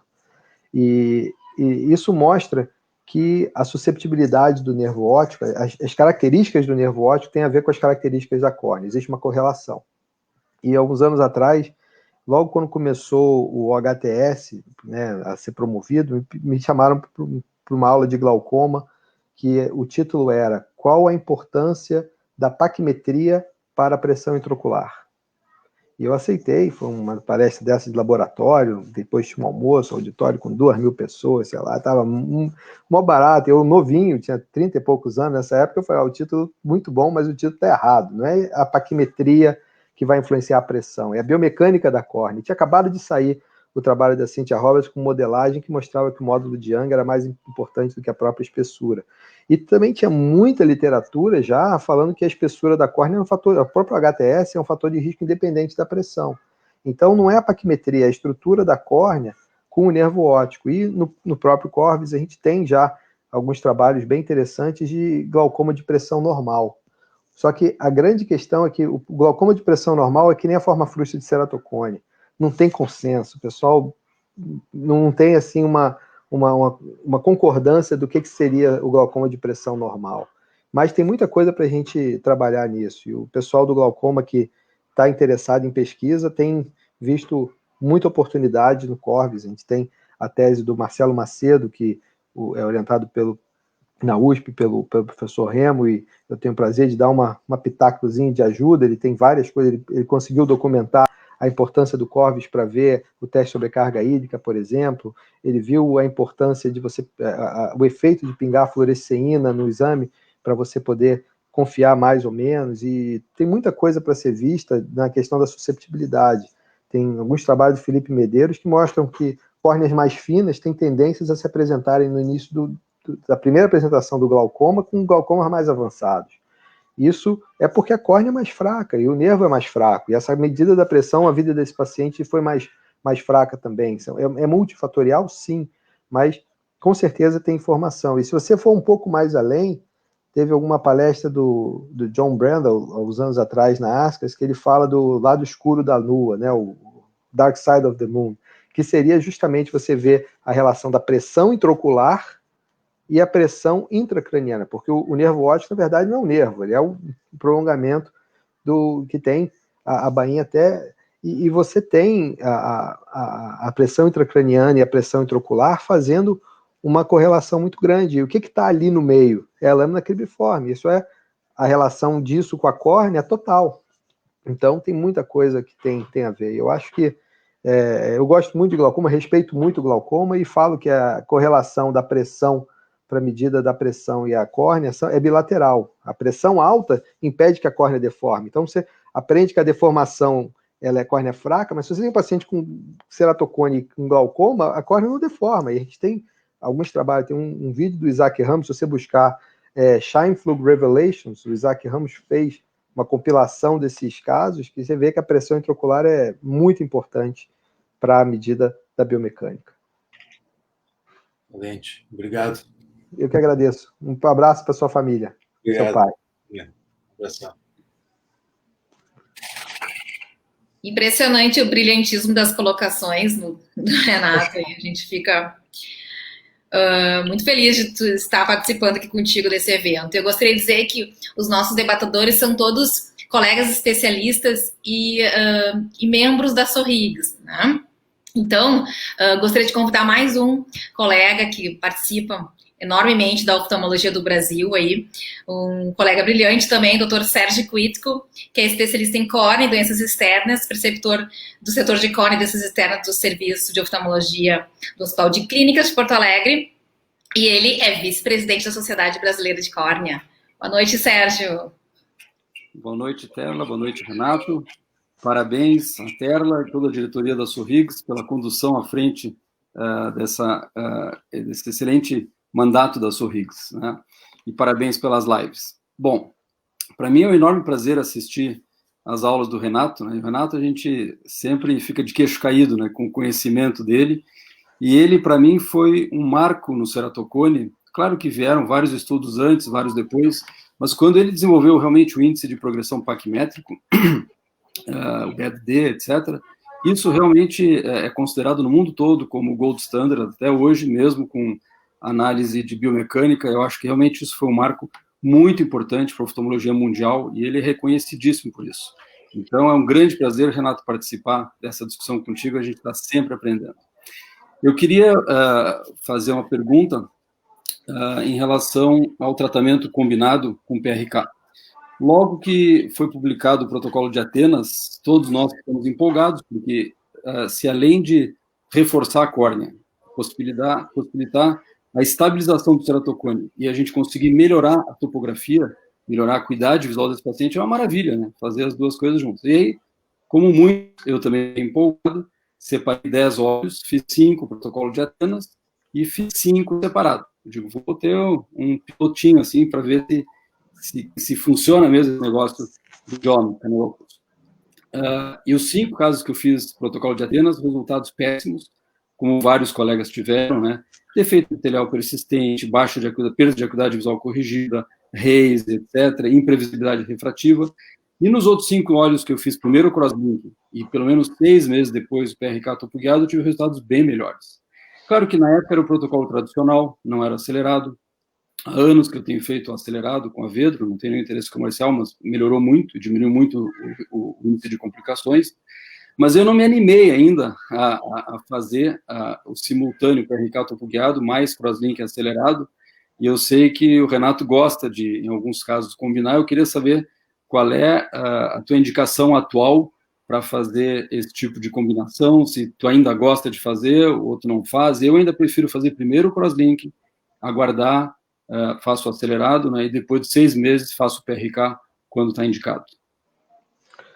Sérgio, você é um excelente especialista, eu sou seu fã, e a gente aprende sempre com o que a gente tem de experiência e que a gente vê a literatura também. Eu fiquei, como você, bastante motivado no início com os relatos do John Canalopoulos. Na época eu estava começando a me inserir como consultor da Wavelight, então eu tive um acesso bem grande a ele, a cirurgia topo-guiada fazia todo sentido, e realmente 3 miliwatts por 30 minutos, realmente a cirurgia não é, vamos dizer assim, tão inócua como a gente gostaria. Então tem esses esse raise posterior, você tem aplanamentos irregulares, tudo isso eu tive essa experiência, mas uma das coisas mais importantes hoje é entender qual é a diferença fundamental de um paciente com cirurgia terapêutica e uma cirurgia refrativa. Muitos dos pacientes, certamente não acredito que seja a sua série de casos, mas muitos desses casos que você deve ter tratado eram pacientes com cones leves. E se você pegar PRK em cone leve, abrir esse leque, vamos falar, independente de crosslink, da década de 90, início da década de 90, tem vários trabalhos mostrando que o PRK é compatível com um resultado ótimo num paciente com ceratocone leve. E esses pacientes não precisam de nada além disso, é fazer o PRK. Muita gente fala que o PRK causa um raise, e esse raisezinho leve subclínico vai ser um crosslinking que o paciente vai ter. Eu acredito que o paciente que faz um PRK ele tem menos propensão a coçar os olhos. Eu acho que é uma combinação de fatores, mas existe estabilidade pós-PRK sem crosslink. Como também existe casos de ectasia progressiva pós-PRK. Então, existe no PRK, existe os mandamentos do Tamayo, né? Tem até um trabalho que a gente precisa botar forma fluxa de ceratocone PRK. Tem um paciente que eu fiz há 10 anos atrás, o PRK, um paciente que eu ia fazer LASIK, eu passei de LASIK para PRK por causa do exame do Pentacam, foi o primeiro dia de uso do Pentacam, até uma coincidência, que é um colega meu de colégio, que até hoje está estável. Esse paciente está estável por quê? Porque ele tinha um ceratocone leve, era tão leve que eu não tinha nem detectado na topografia, mas quando eu vejo o Pentacam hoje, foi o que eu tinha na cabeça de estar querendo fazer LASIK, aquele topografia totalmente irregular, mas a tomografia era irregular, mas se eu pegar os mapas que eu gerei com o topógrafo, eu falo, realmente não tinha tanta alteração significante. Então, fazer só PRK é possível. PRK com crosslinking, eu reservo para os casos que precisam de um retratamento. Hoje, de primeira, eu quase nunca faço, eu posso dizer que nunca faço protocolo de Atenas como primeira opção, é geralmente pós-anel. Eu faço um anel, 3 a 6 meses depois, eu vejo que o anel com ACT tem uma profundidade de pelo menos 150 micra de estroma que eu vou deixar, então eu penso quanto que eu posso ablar nessa espessura, e tirando o epitélio, depois o estroma, e eu quero deixar pelo menos 150 micra, o estroma residual anterior. E eu faço para os casos que precisam de cirurgia, e esses pacientes geralmente ficam muito bem. De uma série de talvez uns 100 pacientes, eu devo ter tido 2 casos de extrusão do anel por causa disso. Todos esses pacientes eram pacientes com córneas mais fracas. Então, eventualmente, eu fico pensando que hoje, esses casos mais avançados, é melhor botar um anel de 150 micra, bem posterior, e fazer o crosslinking com o protocolo de Atenas depois, que é o caso mais heróico. Mas eu certamente concordo com você que fazer o crosslinking acelerado, que a gente chama hoje, é muito melhor. Fazer 3 miliwatts não existe razão para você fazer.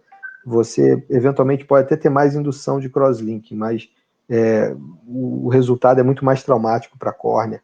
E crosslinking é envelhecimento, você está envelhecendo a córnea. Eu acho que esse envelhecimento, ele talvez, muito envelhecimento até demais, volta para aquela história da dose.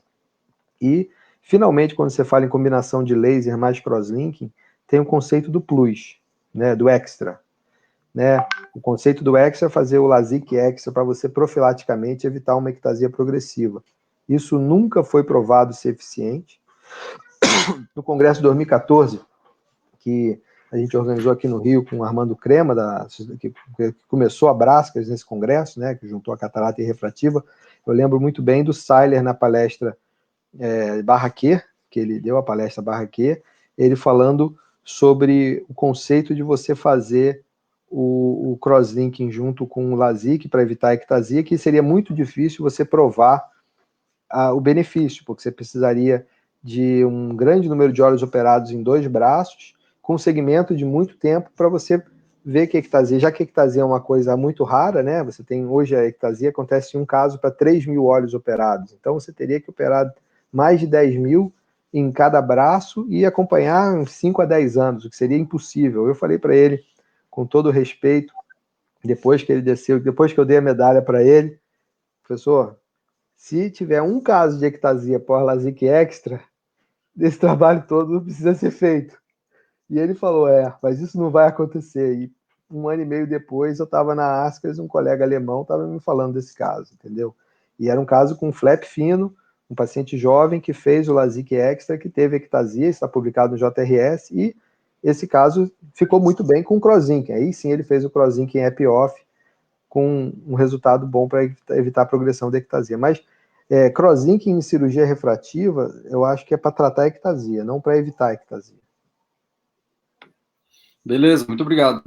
Parabéns, meus Eu que agradeço. Obrigado, Sérgio. Obrigado. Excelente, muito bem.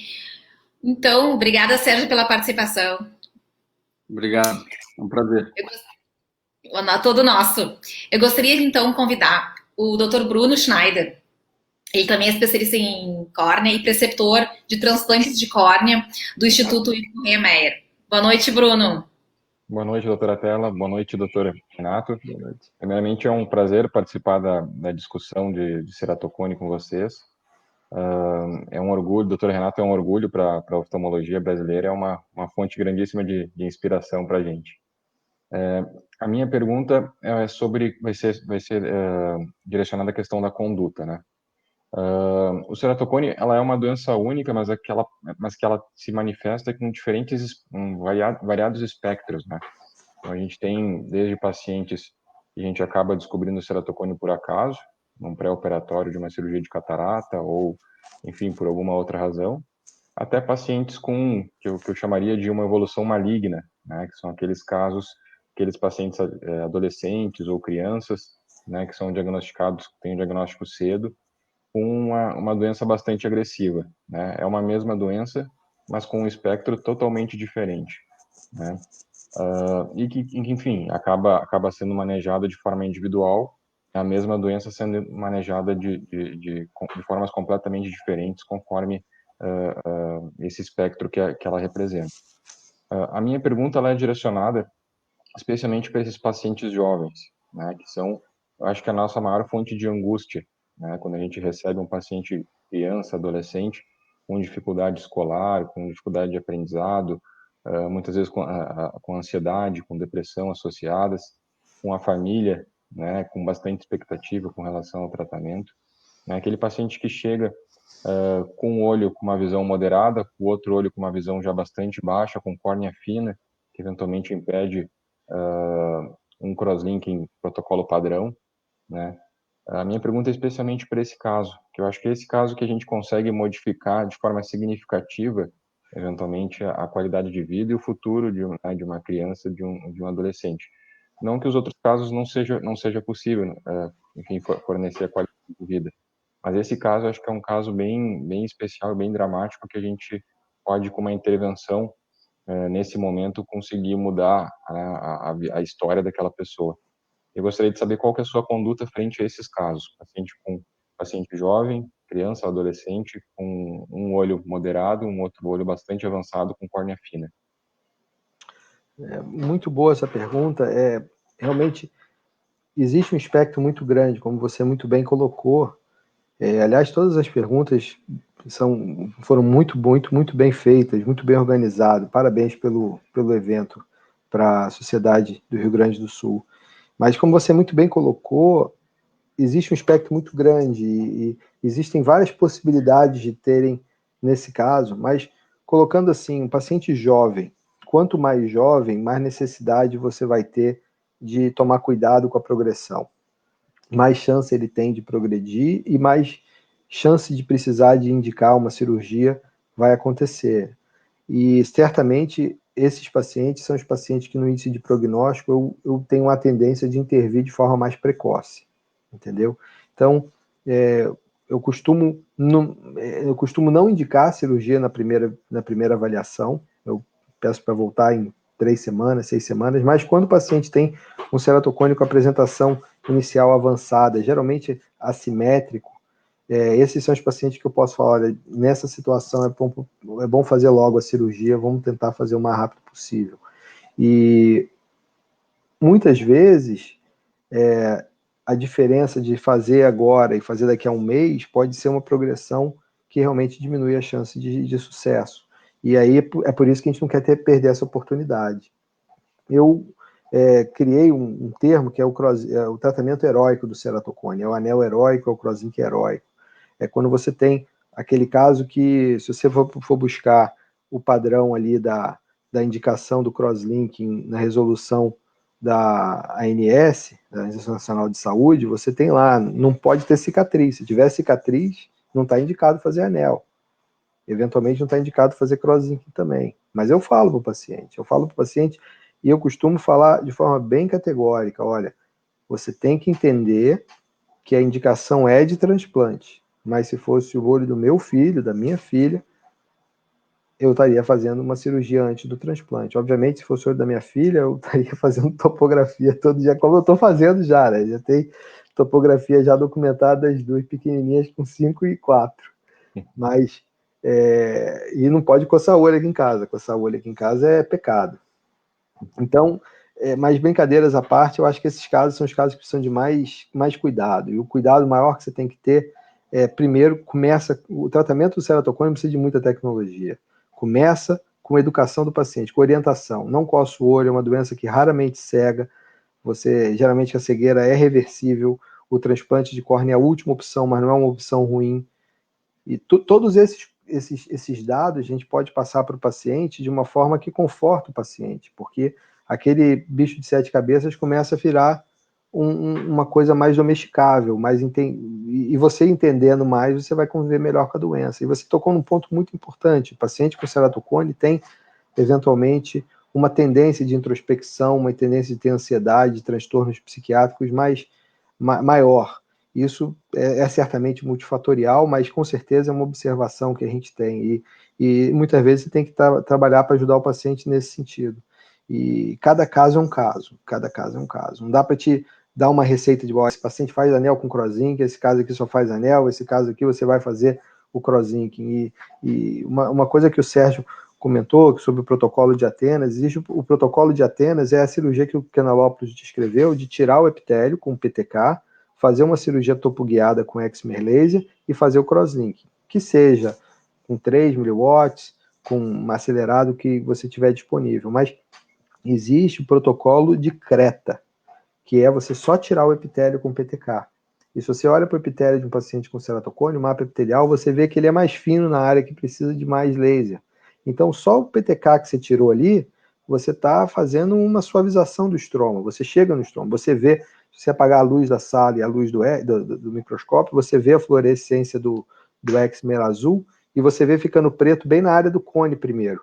Isso é interessante, que é o consumo de estroma que você está fazendo. E depois você faz o CrossLink, não raspa. Eu raramente desepitelizo a córnea com a dissecção, com a debridamento manual, né? Eu prefiro fazer com excimer laser. Isso pode ajudar muito esses casos também. E tem um protocolo agora que um colega lá de Israel, ele fez Tel Aviv, que você faz o topo guiado direto no epitélio, sem fazer o PTK. E eu já fiz alguns casos com essa abordagem também, que você tem algumas vantagens. Mas eu acho que a mensagem mais importante é prevenir é mais fácil que remediar. Então, está na hora da gente conscientizar que ceratocone existe, e eu estava comentando isso hoje, que a gente precisa de ter um incentivo para as crianças fazerem pelo menos uma topografia numa idade pré-escolar. Eu acho que devia ter uma lei que exige que as crianças façam no mínimo uma topografia, se possível uma tomografia, entendeu? Fala assim, o Renato está falando para todo mundo fazer pentacan. Não, eu acho que pode fazer até uma topografia, e tem um trabalho brilhante que a gente está torcendo para o nosso amigo Hiroshima, colega do Rio Grande do Norte, professor, inovador, pesquisador também. Ele fez uma adaptação de um sistema de Plácido para um aparelho de smartphone que tem a possibilidade de, eventualmente, fazer um screening de forma bastante eficiente do ponto de vista de custo-benefício. E fazendo esse trabalho junto com um sistema de inteligência artificial, com geolocalização, você pode botar na mão de uma assistente social, de uma professora de colégio e fazer o exame de uma forma bastante eficiente. E claro que as crianças que precisarem de mais avaliação, aí você tem que ter um sistema de drenagem para essa capilaridade chegar numa artéria maior, para chegar num centro de excelência, num centro de referência, para você poder tratar essas crianças. E talvez dar riboflavina oral para todo mundo aí, para poder, e falar para parar de coçar o olho, para poder diminuir o impacto do ceratocone na sociedade. Perfeito, doutor Renato. Obrigado. Eu que agradeço. Excelentes perguntas. Muito boa. Bom, obrigado. Muito obrigada, Bruno, pela tua participação. Excelente. Obrigado. Isso. Então, Renato, tu estavas conversando, né? Exatamente essa tua preocupação do atendimento em massa, do diagnóstico em massa, né? O João Violeta, para a gente fazer a conscientização em massa. Tudo é para a gente, nós que trabalhamos com isso no dia a dia, a gente vê aqueles casos que a gente quer evitar, que é aquele caso que chega até a gente já avançado demais, né?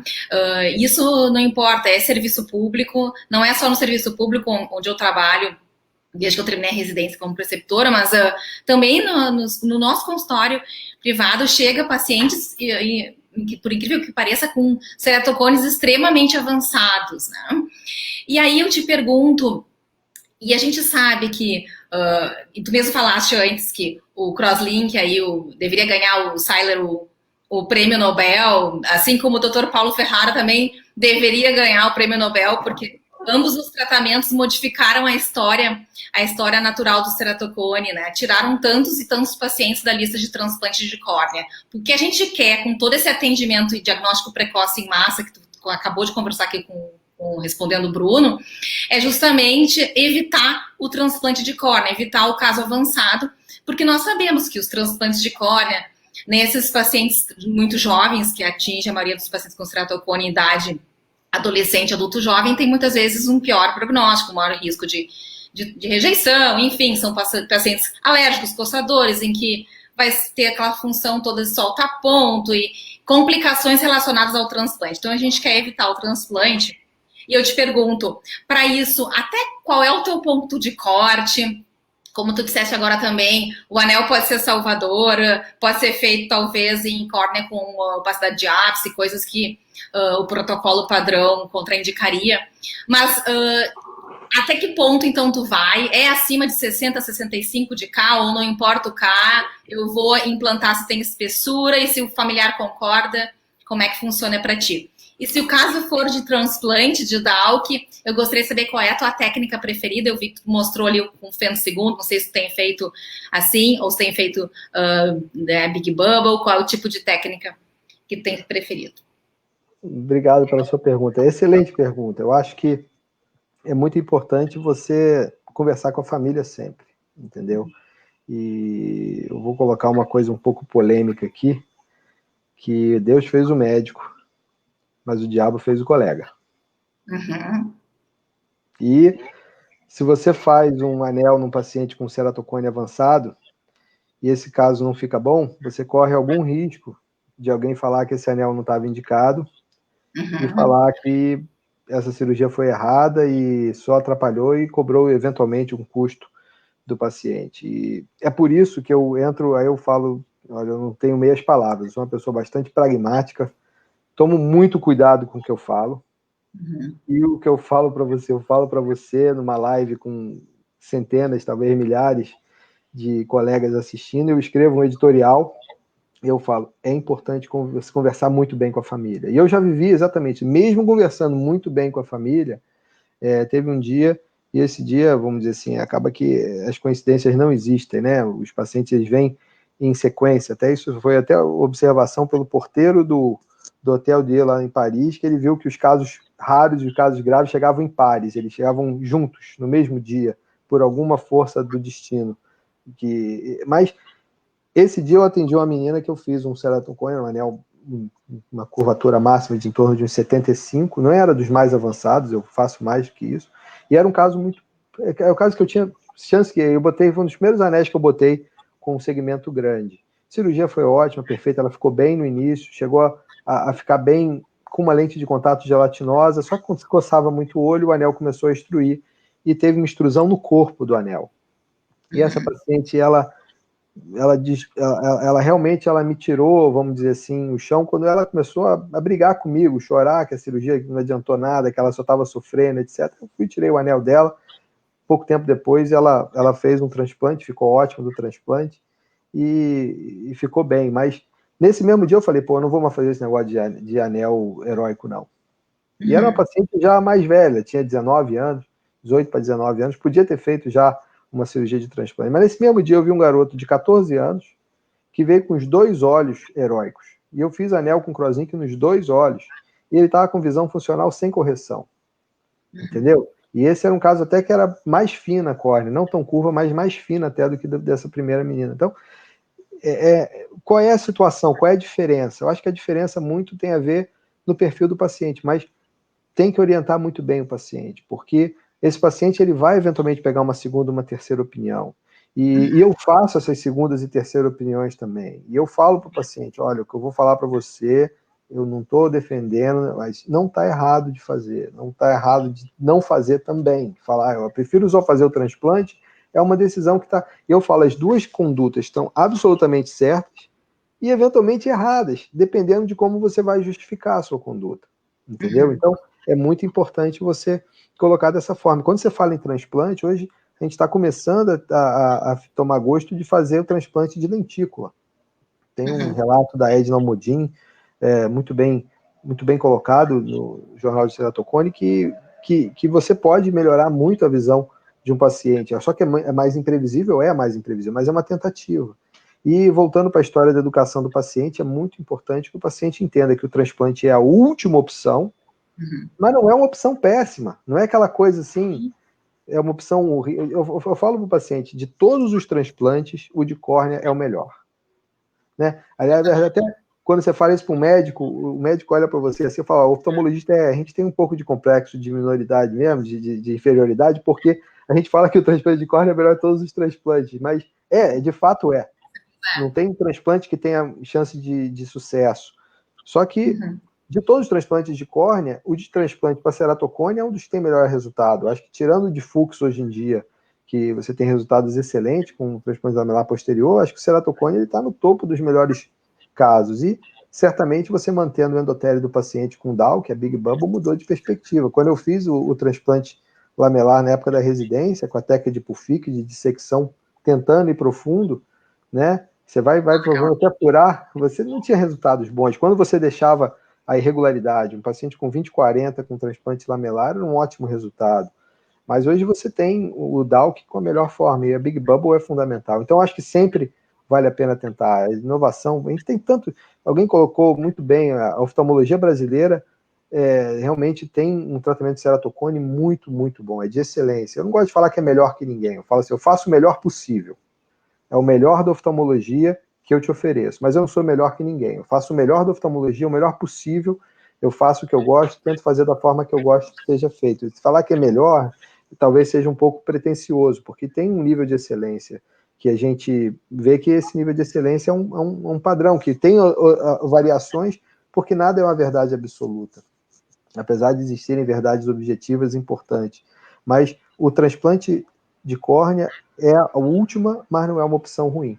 E o transplante lamelar posterior, lamelar profundo, é realmente a forma de você deve fazer sempre. E cada vez mais a gente vê outras técnicas. Tem o CARES agora, que a Susan Jacobs, vocês devem ter visto várias lives, ela mostrando, em vez de você colocar um segmento de plástico, de PMMA, que seja, você bota o próprio tecido de córnea. E a gente precisa estar pronto, porque isso é um transplante de córnea? Eu acho que é um transplante de córnea. Você está botando um pedacinho de córnea dentro da córnea do outro, do paciente, isso é um transplante de córnea. E até a nossa legislação, você vai pegar uma córnea só para fazer um CARES, eu acho que você pegar uma córnea para fazer um DALC, sem poder usar o endotélio para um outro paciente, é uma coisa que a gente precisa, principalmente nessa fase agora que a gente tem um número de doações bem reduzido por causa da pandemia. Isso mostra que a gente precisa se organizar. E aí o Serjão, com a Denise e toda a sociedade de córnea está fazendo um trabalho bem bacana, tem aí uma missão e uma responsabilidade grande de tentar ajudar nessa legislação, para a gente não ter que viver de uma forma clandestina, né? De fazer coisas que não estão dentro da lei. E essa situação agora da pandemia conseguiu fazer com que as listas de transplantes de córnea, que na maioria dos estados estava zerada, aqui nós estávamos com a lista zerada. As perspectivas são péssimas, né? Então, daqui para frente, para a gente conseguir retomar, acho que nós, assim, regredimos uns 10 anos aí em termos de... Felizmente, a gente melhorou muito com a lente de contato. Além dos estudos que eu acho que a gente não pode deixar de falar da lente de contato, a lente escleral, todas... E também muitas inovações da nossa oftalmologia, da lente de contato do brasileiro. A lente escleral realmente muda muito, e tem muito paciente que tinha transplante para fazer, que está adaptando com lente escleral agora, que viu que tem que fazer alguma coisa, e realmente o resultado muda muito. Então, eu acho que ceratocone não é a pior doença, mas eu falo blasfemicamente para o paciente muitas vezes assim, olha, se você pudesse escolher, se Deus mandasse um anjo, você vai ter uma doença, você tem que escolher a doença, e fala assim, peraí que eu vou estudar um pouquinho medicina para ver qual doença que eu quero ter. Você estuda tudo, você ia escolher ceratocone. Entendeu? Não é bom ter doença, mas se você pudesse escolher, não é uma das piores, não. Sim.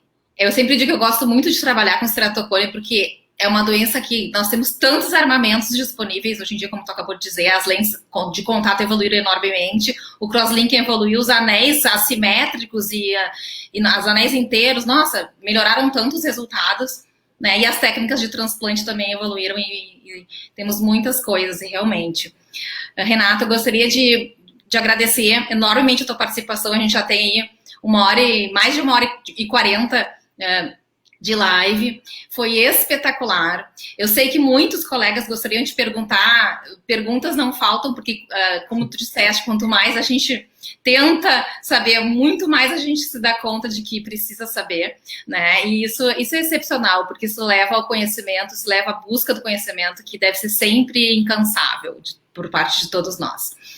Eu gostaria de convidar o Dr. Fábio Lavinsky para entrar conosco aqui. O Fábio ele está fazendo um trabalho excepcional à frente da diretoria da Sorrigues. Gostaria de agradecer ao Fábio novamente e gostaria de passar a palavra para o Fábio para finalizar o evento, então. Muito obrigada mais uma vez, Renato. Eu que agradeço. Obrigado a vocês. Obrigado, Tela. Muito obrigado, Renato. Acho que a audiência foi espetacular. Se manteve alto, um debate de altíssimo nível. Agradeço os debatedores também. E já ficamos na expectativa, levantando o sarrafo para a próxima Live no Expert. Né? Vamos ter que escolher um bom tema. A próxima especialidade provavelmente vai ser retina. E todos os espectadores já estão convidados a assistir. Mas muito obrigado mesmo, Renato. Foi uma aula de rever. Vamos ter que rever essa aula. Tanto conteúdo, tanta coisa que vale a pena. Eu que agradeço. Obrigado a vocês. Parabéns para a Sorrigues por todo o trabalho e que todos fiquem bem. Muito obrigada. Gostaria de agradecer a participação de todos que nos assistiram e dizer que as nossas lives todas ficam, então, gravadas na plataforma da Sorrigues. Ok? Boa noite.